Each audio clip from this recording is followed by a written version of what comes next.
YouTube Shorts is hands down one of the best opportunities for churches right now to reach more people and grow your audience online. And we unpack in this conversation 5 tips to help your church get the most out of YouTube Shorts. Let's do this. Well, hey guys, I'm Thomas. And I'm Ian. And today we are talking about YouTube Shorts strategies for churches. And we're going to try and give you 5 quick wins that'll help your church get better results on YouTube Shorts. YouTube Shorts is one of the best opportunities that churches have, I think, right now to reach more people. So many churches are already putting their sermons onto YouTube, and Shorts is a way just for you to grow your audience and get some of those quick wins and reach a wider audience. Really, I can't think of a better opportunity for churches right now to reach a wider audience than YouTube Shorts. Agreed, Ian? Yeah, agreed. And you're right. It's right now. And these have been a thing for a while now. And churches have, a lot of churches we come across, they've definitely been making efforts in this area. More and more have, but you're right. It's a right now thing. And if you want to engage people, like you said, grow your audience. But I think they're great for engagement as a key word for us to focus on too. So, yeah. Yeah, they're great for an engagement. But so what we see here, so this is something that's part of our strategy at Reach Right. It's part of our strategy at my church and everywhere that we, everywhere we can. I think this is a winning strategy right now is you can grow your audience, grow your subscribers on YouTube, and a clear, easy way to do that is with Shorts, because what Shorts does is it actually is really a great tool to introduce your content to a new audience. So it's not just going to be seen by people that are members of your church, but the algorithm is smart enough that it'll start to present your content to people that have never heard of you before, and people that YouTube thinks would probably like your content. It'll make those decisions and get you in front of new audiences. So huge opportunity. So I'll kind of kick us off. We have 5 different quick wins for you today. The first one is that you need to create captivating intros or hooks, as these might be called. So I can't expect, like, if there's one thing you take away from this, this is the key, is you need to create captivating hooks for your shorts to have success.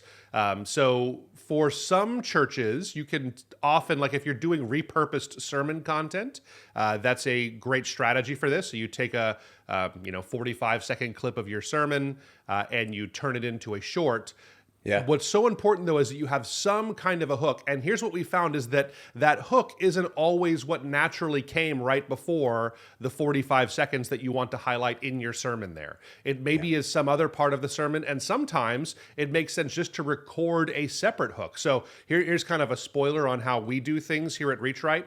You and I, Ian, we just finished recording hooks for this episode, right? So let's give them an example. So what we did before we started this episode is we said, do you want to see your church grow on YouTube? Try this, right?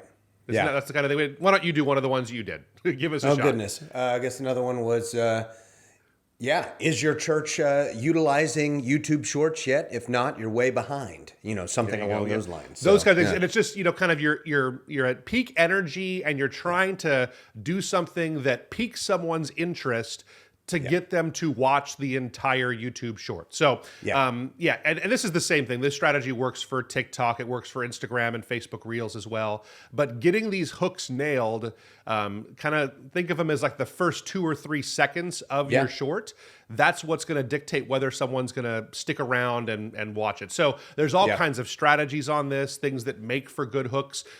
We kind of, it's hard for us in our area, but usually story is the best strategy when it comes to YouTube Shorts.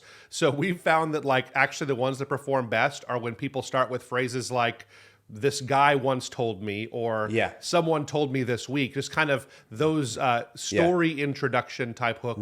Those work really well. Or piquing someone's interest with like a question that's maybe hard to answer, and then you're going to give them the answer to that. So those are a couple strategies we see working. Anything to add on that, Ian, though, about how to do kind of the intros and make those work?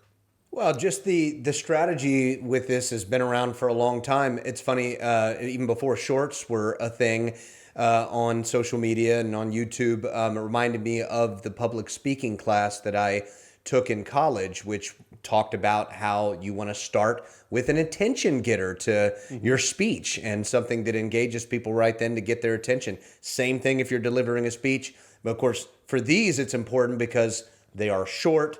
People are on the internet, they're rushing and all of that. So, but the one thing that remains timeless is getting someone's attention and getting them engaged right off the bat. So, but one of these days we're gonna. This is one of my favorite parts, I think, of doing our podcast together. Is it's always kind of funny. You and I are just ad libbing, and we probably shoot about 10 to 15 of those intros every single week, and we use 2 or 3 of them on our actual YouTube shorts, but there are so many outtakes. Maybe someday our editing team will put together a video of all the bloopers, ridiculous things that we said. I don't know if they'd take it seriously anymore as church marketing gurus if they saw the funny things that come out of that. But anyway, it's always one of our favorite things to do. It takes a little work is the point there, right? It takes a little, you got to run through it a few times. So, but well, good. That's a good segue as far as storytelling to this next one. It's to utilize visual storytelling. Again, these are short. Part of what's engaged is not just what engages people is not just the hook, but visual storytelling. So making sure that they're standing out visually. So, you want to make sure that you use bright colors, that there's animations, that there's engaging text and fonts and those things that come into the short. Again, it's keeping people engaged. Storytelling is something we talk a lot about, not just with shorts, but just with branding and marketing in general. But particularly for shorts, visual storytelling is something that keeps people engaged and following the short all the way through.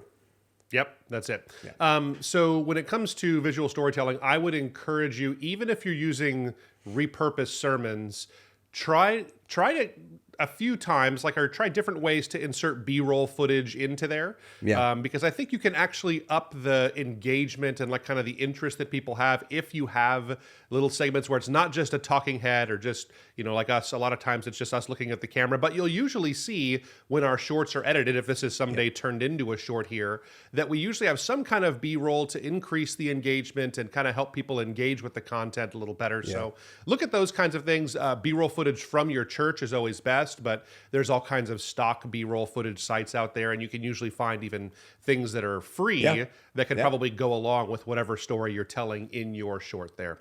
So good advice there. Cool. Next one is follow trends. All of these sites, all the reels and short form content, TikToks and YouTube shorts, all of them have some value to being on trend and certain things that are working. So right now, as we're recording this, everything is on YouTube shorts is people doing the Beyonce country dance. I see that left and right everywhere I look on these things. Have you seen that, Ian? I have, Okay. You sound very excited about that. That's good. I've heard about it, So, you've heard about it, So. I'm in Texas. I'm all for country. You and Megan didn't record one? You guys didn't make a Beyonce dance of you two together? We didn't. We're lame. It would have given our kids something to make fun of us for sure. So yeah. And then there's this other one you see where it's I don't even know what the song is, but it's this song where people go back and forth and pretend to fight and do this fight to the music. I see this trend happening right now. This will be totally irrelevant if you're watching this a few weeks later because these trends change every few days. But this is just what I've been seeing this week as I've been digging into our Shorts account.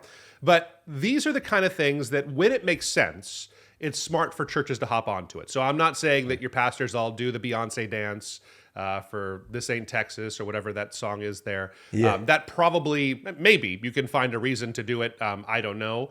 But this isn't a call to, hey, whatever is the trend of the week, jump on it and you have to hit it. We're not saying that at all. But when it makes sense, there is definitely value in finding trends that you can run with. Right. Take that for what it's worth. Keep an eye on the trends. Don't stretch yourself to get outside of who you are to follow whatever the latest trends are. But when it makes sense, go for it. Yeah, and it's just, like you said, be aware. You don't want to do something that's out of date either. You might accidentally do something that was trending a year ago, and then that'll kind of make you come off as not relevant. So for sure, be aware, and it keeps you also relevant for sure. So good. Next one is maintain consistent branding. This is something that again, with all church marketing you should do, but it carries over to shorts as well. You don't, even though we've talked about, visual effects and visual storytelling, the tendency or the temptation could be to get off brand and use some crazy varying fonts that don't match with your church's logo and branding and what you're already doing. This doesn't say you can't vary a little bit and, of course, use some different visuals and colors and everything, but you don't want to veer too far from your actual brand. I would say don't veer from your brand really at all. And you could still get creative and mix it up if you don't do that. But yeah, make sure you're keeping that consistent brand, because these make you memorable. Just like we've talked about what we do here for Reach Right. Our logo, our colors, and those things are always going to be a part of what we're doing because it makes you memorable. And we've always said this when it comes to logo design and things that we've helped churches with in the past when it comes to branding, is that, hey, it's not something that, if someone sees these things, it's going to make them visit your church right away. But when they are looking for a church, because you're memorable and in their mind's eye, and you've been out there for a while, it makes you memorable when that time comes that they're looking to and find a new church locally. Yeah. This is really Church Marketing 101. We've done multiple episodes about church branding and why it matters and why it's important. I think it's additionally important when it comes to short form video content because frankly, nobody is really, they're not paying as much attention to you as we think that they might be. And so it probably takes dozens of interactions with our content in order for someone to start to become familiar with us. And the way that we help that is by using consistent branding. If we're always looking totally different and in different locations with different fonts and different logos, we're using all these different colors and all that stuff is different. I think it just kind of, it ups the amount of time it takes for someone for you to become memorable, let's say. Right. So that's what it's all about, is helping people to think of you as a person that they trust, or a ministry that they trust in this case. And the way that we can do that, and we can build trust and make someone, kind of think of you and maybe pay even more attention to your future videos, is by kind of upping that branding and being really consistent in those areas. So something to take seriously for sure. Absolutely. Good. Last one is engage your community. I can't stress this one enough either. Having engagement, there's a lot of reasons for this, but that is one of the biggest signals to the algorithm. So YouTube looks for when there is engagement in the community, meaning comments are being written, comments are being replied to. When that happens, that is a signal that this is an active channel that is worthy of more promotion within the algorithm. So I would make content that elicits a response. That's one step you can take, is ask questions in your shorts, ask people what they think, ask them to write it down in the comments. That's always a good idea. Now, if you're repurposing sermon content, you'd have to make something after the fact, because it'd be weird on Sunday morning to your in-person audience to say, let me know in the comments what you think, right? But if you are able to get that in and ask for comments, I think that's engaging the community. But here's the rule, is that if you get a comment of any kind, positive, negative, if it's inappropriate, delete it. But any other kind of comment, always, always, always respond. Even if it's just someone, doing 3 fire emojis, give them emojis right back. That's right. These kinds of things, they're the biggest signal to the algorithm that this is a creator that's engaging with his audience or her audience, and it's something that they will want to promote your content even more when you do this. So really big part of the strategy. No, that's good that you touch on that. Nothing much to add there, other than when you do those things, again, you're already putting in the work to do these shorts. And if you're implementing these strategies we're talking about, you want it to be seen and to understand that the algorithms are looking for that engagement. So that's what we said was the key word at the beginning of the podcast, was engagement. So that's what we want with all of this.